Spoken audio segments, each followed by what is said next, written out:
এই সমাজে যত অপরাধ সংগঠিত হয় প্রত্যেকটা অপরাধের জন্য আল্লাহর কাছে আর কারো জবাব দিতে হোক বা না হোক আলেমদেরকে জবাব দিতে হবে। সমাজে মাদক বিক্রি হয়, আল্লাহ জিজ্ঞাসা করবেন আলেমদেরকে, তোমরা আলেমরা থাকতে সমাজে মাদক বিক্রি হলো কেন? আলেমরা থাকতে ফেনসিডিল বিক্রি হলো কেন? আলেমরা থাকতে ইয়াবা এর চোরাচালান কেন সমাজে আসলো? কেন সমাজের মধ্যে ইয়াবা মানুষ সেবন করলো? মানুষ কেন মাদক সেবন করলো? আলেমরা থাকতে সমাজে কেন জুয়ার আড্ডা বসলো? আলেমরা থাকতে সমাজে কেন মদের আসর জমলো? আলেমরা থাকতে কেন সমাজের মধ্যে অশ্লীল নৃত্য আর গানের আড্ডা বসলো? আলেমরা থাকতে কেন সমাজের মধ্যে ক্ষুধাদ্রোহিতা হলো? আলেমরা থাকতে কেন সমাজে রাস্তার মোড়ে মোড়ে ইসলাম বিরোধী, তাওহীদ এবং একাত্মবাদ বিরোধী শিরকি সংস্কৃতি প্রতিষ্ঠিত হলো? আলেমরা থাকতে কেন আল্লাহর জমিনে আল্লাহর দ্বীনের বিধান লঙ্ঘিত হলো? আর কাউকে জবাব দিতে হোক বা না হোক, কিয়ামতের দিন আলেমদেরকে জবাব দিতে হবে।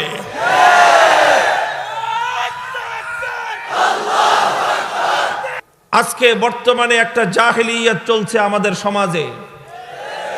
সেই জাহেলিয়াতটা সম্পর্কে আমি এখন দুই চারটা কথা যাই বলার বলি।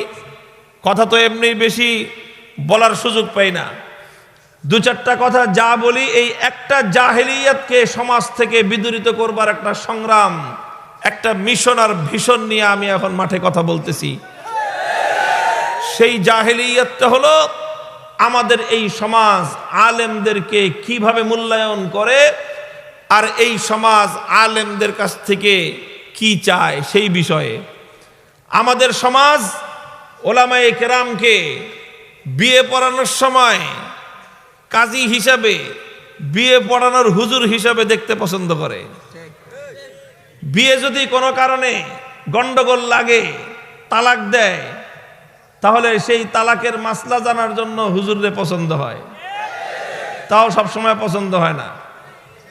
3 তালাক দিয়ে ফেলাইলে আর তখন আর হুজুরে ভাল লাগে না। তখন যাই হোক, তারপরে হলো কেউ মারা গেলে জানাজার নামাজের ইমামতির জন্য হুজুরে পছন্দ হয়। তা আগে পছন্দ হইতো, সামনে যেই দিন পড়ছে আগামী দিনে তো আর হুজুরদেরকে নাকি জানাজায় লাগবে না। তো হতে পারে, তবে মনে হয় না যে হুজুরদেরকে ছাড়া এত তাড়াতাড়ি এই দেশে জানাজা পড়ানোর জন্য তোমাদেরকে কেউ আগায় দিবে, আমার মনে হয় না। তোমার জানাজাটা পড়ানোর সময় তোমার পোলা চাইবে একজন হুজুরি পড়াক, আর তুমি যেভাবে বলছো তোমার বাবার জানাজা তুমি পড়াইবা, পড়ায়া ছবি দিও যে তুমি পড়াইতেছ, আর তোমার পিছনে জনগণ ইমামতিতে তোমার ইক্তেদা করে কেউ জানাজা পড়তেছে বাংলাদেশে, সেই মুসল্লিদের ছবিটা আমরা দেখতে চাই। কথা বলার সময় এতটুকু হুঁশ থাকে না? এতটুকু হুঁশ থাকে না তোমার? আর কথা বললে আমাদেরকে বলে যে হুজুররা একটু কম কম বলবেন। আমরা তো এই সমস্ত প্রসঙ্গ আনতে চাই নাই কোনোদিন আলোচনায়। আমরা কোনোদিন বলেছি যে আমরাই জানাজা পড়াই, তোমাদের জানাজা পড়াইতে দিব না? তুমি আসো, তোমার ছেলেকে তুমি জানাজা পড়ানোর উপযুক্ত বানাও। আমরাই তো সারা জিন্দেগি এই মাসলা বলছি। ওলামায়ে কেরাম তো সারা জীবনই এই মাসআলা বলেছে যে নিজের সন্তানকে জানাজার উপযুক্ত করে রেখে যাও। এই ওয়াজটা কে করছে? হুজুররা ছাড়া। বলেছে কাবা শরীফের ইমাম দিয়ে দোয়া করানোর দরকার নাই, ওই জাতীয় মসজিদের খতিবকে দিয়ে তোমার দোয়ার দরকার নেই। তোমার মৃত্যুর পরে তোমার কবরের পাশে গিয়ে যেন তোমার সন্তান তোমার জন্য ইসালে সওয়াব করতে পারে, তোমার জন্য ইস্তেগফার করতে পারে। এই ওয়াজটা এদেশের আলেমরা ছাড়া কারা করেছে? কাজেই জানাজা কি হুজুররা দখল করতে চায়? হুজুররা তো চাই যে তোমরা তোমাদের সন্তানদেরকে এমন যোগ্য বানাও যাতে তোমার জানাজা তোমার সন্তান পড়াতে পারে। কিন্তু তুমি যে এইভাবে আগাগোড়া তুমি সমান হয়ে আসো, তোমার পিছনে ইক্তেদা করাও তো মাকরুহে তাহরিমি। কথা দুঃখের কথা এগুলা। জানাজা নিয়ে তামসা শুরু করছে না ওনারা। জানাজায় ইমামতি করার মাসলা নাই? ইমাম হওয়ার জন্য কি কি যোগ্যতা, কি কি শর্ত, এগুলো নাই? যিনি এরকম বড় বড় কথা বললেন, আপনার এই জানাজা ওনার ইমামতি করা সহি হবে, শুদ্ধ হবে, বাংলাদেশ দরকার নাই, ভারত থেকে ফতোয়া না দেন দেখি। ভারত থেকে কোন একটা মাদ্রাসা থেকে ফতোয়া নিয়ে আসেন যে আপনার পিছনে জানাজা, ধর্মপ্রাণ মুসলমানদের জানাজা পড়লে আপনার পিছনে সহি হবে। কি চান আপনি? একা জানাজা পড়বেন? আপনার বাবার না আরো দুইজনের জানাজা পড়ার দরকার আছে? আপনার বাবার জানাজা, জানাজা নিয়ে তামাশা করেন। এই সব তামাশা যদি আপনারা বন্ধ না করেন, আমাদের মুখ বন্ধ করতে পারবেন না। আমরা আল্লাহর পয়গম্বরের পক্ষ থেকে দায়িত্বপ্রাপ্ত হয়ে কথা বলি। জাতির মধ্যে যেই জাহিলিয়াত দেখা দিবে, যেই জায়গা দিয়ে জাতিকে বিভ্রান্ত করবার চেষ্টা করা হবে, দেশের মানুষকে যে পথ দিয়ে সরল সঠিক সিরাতে মুস্তাকিম থেকে বিচ্যুত করার চেষ্টা করা হবে, প্রতিটি জায়গায় কথা বলা, প্রতিটি জায়গায় চোখে আঙ্গুল দিয়ে দিক নির্দেশনা করা আলেমদের দায়িত্ব। জানাজার মাসলা যদি আজকে আমরা না বলি, আজ আমাদেরকে কথা বলতে হবে যে তুমি যে বড় বড় কথা বলেছো, জানাজার ইমামতি তোমার জন্য করা বৈধ হবে না। তুমি জানাজার ইমামতি করার আগে যোগ্যতা অর্জন করো। তুমি আগে তোমার কোরআন তেলাওয়াত সহি করো, জানাজার সমস্ত মাসাইলগুলি আগে মুখস্থ করো। তারপরে সুন্নতি লেবাসের কথা তোমাকে বলবো না, যেই ড্রেস আছে ওইটাই পরো, বাকি টাকনুর উপরে প্যান্ট পরো। ক্লিন শেপ হয়ে আসো, তুমি একজন ফাসেক, তোমার মুখের দাড়ি এক মুষ্টি লম্বা করো, তারপরে জানাজার জন্য ইমামতির জন্য সামনে যাও। আর না হলে তুমি যে হাত ভাঙতে চেয়েছো, জনগণ তোমার ঠ্যাং ভেঙে দিবে। কি আশ্চর্য কথা! ইমামতি এটা কি একটা তামসার ব্যাপার? তাও কি আবার জানাজার ইমামতি? জানাজার ইমামতি এরকম একজন ক্লিন শেপ মানুষের ইমামতিতে দেশের মানুষরা পড়বেন, আপনারা পড়বেন? আল্লাহ পাক রব্বুল আলামিন বুঝবার তৌফিক দান করেন। বলতেছিলাম, আলেমদের কাছ থেকে মানুষ জানাজার ইমামতি পর্যন্ত পছন্দ করে যে হ্যাঁ হুজুররা ইমামতি করুক। আর আর মিলাদের একটা মাসলা আছে, যারা মিলাদ টিলাদ পড়ে তারাও চায় যে আচ্ছা মিলাদটা হুজুররাই পড়ুক। হুজুরদের কাছ থেকে মিলাদ পর্যন্ত চায়, হুজুরদেরকে পছন্দ করে, হুজুরদের কাছ থেকে সহ্য করে মসজিদে ইমামতিটা হুজুররা করুক, এতটুকু পর্যন্ত চায়।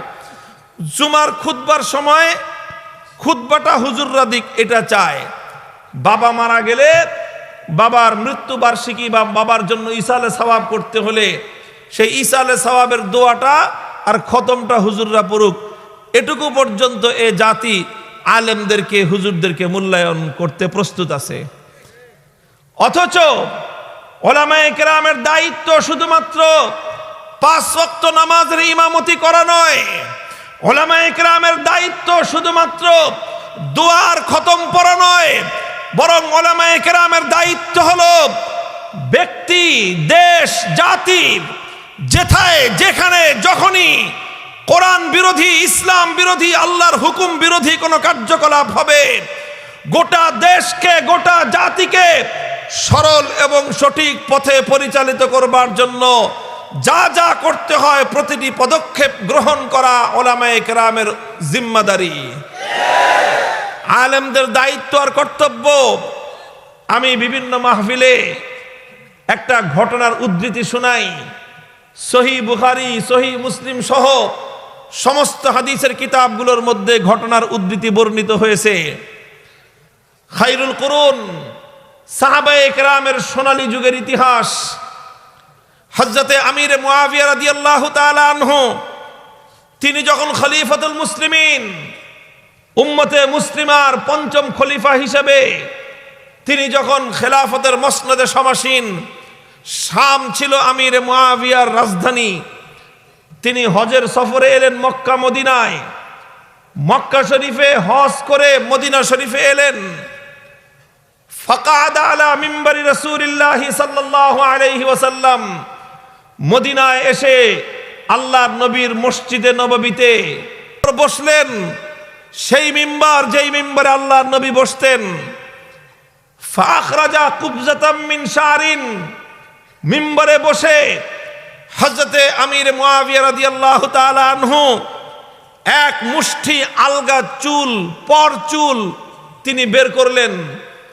বের করে মদিনার মসজিদ নববীতে মিম্বরে রাসূলুল্লাহ সাল্লাল্লাহু আলাইহি ওয়াসাল্লাম আল্লাহর নবীর মিম্বরের উপর বসে প্রশ্ন করলেন, আইনা উলামাউকুম,